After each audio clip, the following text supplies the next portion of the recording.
Alan Cairns, your former coalition partners there, do you feel sorry for the Lib Dems?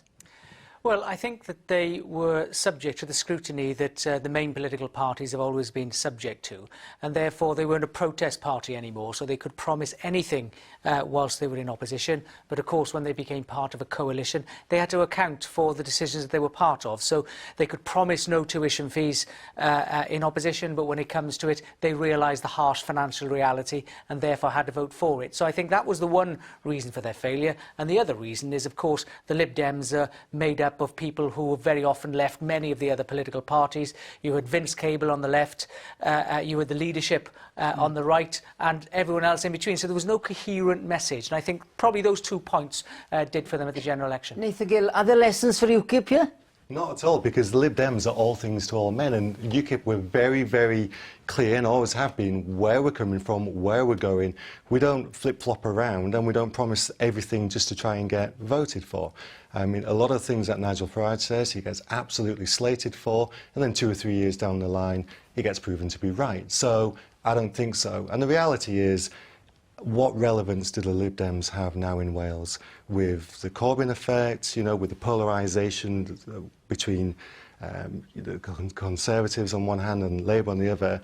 I think we're going to see a lot of parties getting squeezed. You suggested the Corbyn effect there. Cezidog, if Labour moves steadily to the left, is there more space maybe for the Lib Dems to come back? I tell you what's great to see in Kirsty Williams is another strong female leader right at the forefront of politics. We've got 3 of those in Scotland, where we've got 3-party in Scotland led by women. And I'm not so sure that there's a space for the Liberal Democrats anymore. I think that they've gone down in people's estimation so substantially because of the promises that they've broken. Take tuition fees, for example. I think people are kind of used to politicians saying one thing and doing another, but on something that they were so fundamentally about, they defined themselves against, and then to go a complete volte-face in the other direction, I think people just look at Nick Clegg and the Liberal Democrats and just don't see anything worth voting for. Nathan, looking at the next election, surely surpassing the Lib Dems in terms of number of AMs has to be UKIP's ambition? Not at all. You know, it's not our ambition because we know we're going to do it. We're hoping to come, you know, on a par with Plaid Cymru, and of course Plaid Cymru are in trouble because they've pitched their entire ethos on being left of Labour, and all of a sudden, through Jeremy Corbyn, Labour are going to out-left Plaid Cymru. Well, I think a lot of voters from Plaid Cymru and the Green Party are going to start sliding back to Labour. I'm sure we'll cover Labour later in the programme. But Alan Cairns, on that next election, looking around, the Labour not in great shape, some would say the Lib Dems not either. This has to be a good election for the Conservatives, doesn't it? Well, we don't take anything for granted, but of course we would like to point to the stability to the economy.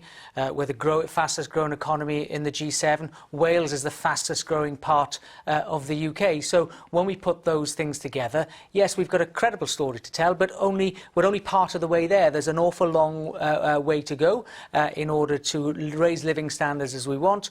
Wales is still not as wealthy as it is. It's one of the poorest parts of the UK. That's what we inherited from Labour. When Labour came into power in '97, it wasn't the poorest part of the UK. So we've started turning things around. We're working exceptionally hard. City deal for Cardiff, for example, in order to grow prosperity. There's the electrification of the main line. I met Edwina Hart today to talk about the upgrades of the railway lines in North Wales. So we've got lots of ambitious plans. And of course, we don't take anything for granted. We've got to earn every vote that's out there. We'll have to hold it there for a second. Of course, the Lib Dems aren't the only party looking for a new direction under a new leader. But will Labour's new leader, Jeremy Corbyn, help them next May? Carwyn Jones is doing his best to sound positive. Alan Cairns, I'll bring you in at this point. There is an issue here, isn't there, that Labour did do better in Wales than in Scotland? Well, they didn't do as well as they'd planned and well as they'd hoped, and they lost seats. So, but I think it's important to understand the differences of what's happening in Wales compared to the rest of the UK, and particularly compared with England. I mean, you mentioned some of the public services and education that Labour have apparently done well, but the reality is that we are the lowest in the PISA international ranking tables of the United Kingdom here in Wales. We all know that health waiting lists are a lot longer here in Wales, and these are the issues that are going to be difficult for Labour because they have got to absolutely account for these really important areas of public services They've promised so much in the past, and they've delivered absolutely so little to the cost of my family and your family and everyone else's family. Nathan Gill, but isn't the wider point here is that, you know, we always compare Wales with other parts of the UK, or other parts of Europe, but we are a different nation in terms of demographic, in terms of sickness rates and so on. Well, we are, absolutely. I mean, we have a smaller population than Scotland. We have a union with England for 800 years. Scotland only 200, 300 years, whatever it is. So the reality is you cannot really compare. But I think, as Alan just pointed out, all that I'm bothered about is the health service and the education for my children, and the fact that my children have a job that will keep them in Wales once they leave school, hopefully with good grades. And the reality is, regardless of what you're saying, I'm afraid Labour is not delivering for the people of Wales. Kezia, briefly. Well, Carwyn Jones today, £150 million project for innovation, bringing new jobs connected to science and technology. Let Kezia finish the point. Well, it's good we don't do that in Scotland. That's great that you get to have your say. £150 million worth of money invested today in innovation, skills and technology jobs here in Wales. That's a government that's excited about the future. We need to be measuring outcomes about the education standards that our schools and universities are throwing out, about the waiting times for operations. Those are the outcomes. It's the outcomes that are coming out, not about how much money has been pumped in time and time again. For so many years, we've always measured success by how much money we're spending rather than the value we're getting out of that.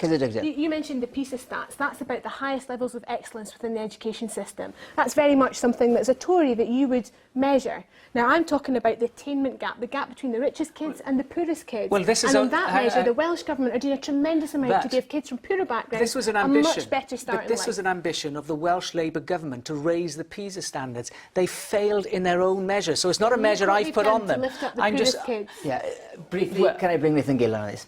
Yeah, I mean, basically, as you can see, you know, we're all arguing the toss, basically. The reality is, what is going to happen for my children? Are they going to have a better standard of education? And under 15 years of a Labour-run administration here in Wales, it has consistently decreased. Our NHS has consistently decreased, and we are one of the poorest regions within the United Kingdom.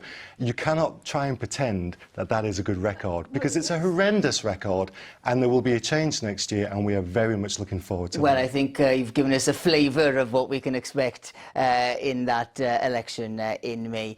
Time now, though, to rejoin Adrian at the Lib Dem conference back in Bournemouth. Wrong studio. Not that I'm jealous, Owain. Thank you, Adrian. Yes. Nathan Gill, yes, we've got a Labour conference. We've got a UKIP conference as well on the horizon. Do you feel that maybe there's a bit more pressure, a bit more expectation on UKIP now? Yeah, absolutely. I mean, we did extremely well in the general election. Of course, we only got the one MP, but we got 4 million votes, just about. And the way that the polls are showing, and the way that it's been consistently shown, we are going to get representation in the Welsh Assembly. We've got to show that we're a grown-up party, that we have professional people who can actually, you know, come over and not just be a protest, not just be against things, but show the Welsh public what we actually are for, and that's what we have to do. Kezia, what can we expect, do you think, in Brighton for Labour? I think it's going to be a hugely exciting conference coming up. I'm going down on Friday. The first thing we face on Saturday is the Women's Conference. There'll be a lot of heated debate there, I'd imagine, about the way forward. But, you know, the Labour Party's growing, 600,000 people across the whole of the UK. If anything, we'll have a full house, that's for sure.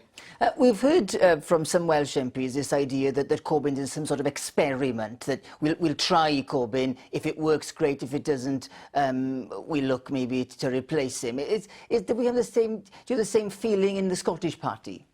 Well, some people say that about me as well. So Corbyn has a mandate of 60% of the party. I had 72%. When you place the trust in your party members to pick a leader and they answer definitively, then you have to just respect that and make the very best of it. You heard Carwyn say that today. The Labour Party is 100% behind Jeremy Corbyn and making that leadership work. So not an experiment for you? Absolutely not, no. I think this is fundamentally going to change the way the Labour Party does its politics, but crucially also the United Kingdom, the way that we do our business, the type of language that we use. You've already seen that in Prime Minister's questions just last week. And Alan Keynes, for your conference, is there a risk that maybe some of your right-wing elements in your party start to feel empowered and may well start to press that European button again? Well, we're having a referendum. I mean, so that's what the issue will come down to. So the people of Wales and the United Kingdom will have their say. So I don't see that necessarily as an issue. I mean, there's some shadow boxing going on at the moment, but that's inevitable. And they're of all party groups, because there are serious divisions within the Labour Party, whereby Jeremy Corbyn suggested that he might want to vote to leave Europe, but then, of course, his MPs thought the other way. But I think on Jeremy Corbyn, it's very important for people to realise that he is a serious threat to our nation's security because of the way he votes and the way he thinks of our armed forces and anti-terror legislation, but also to our economic and financial security. Your mortgage, my mortgage is dependent on it. Unfortunately, time has been... You didn't frankly have the balls to put country before party.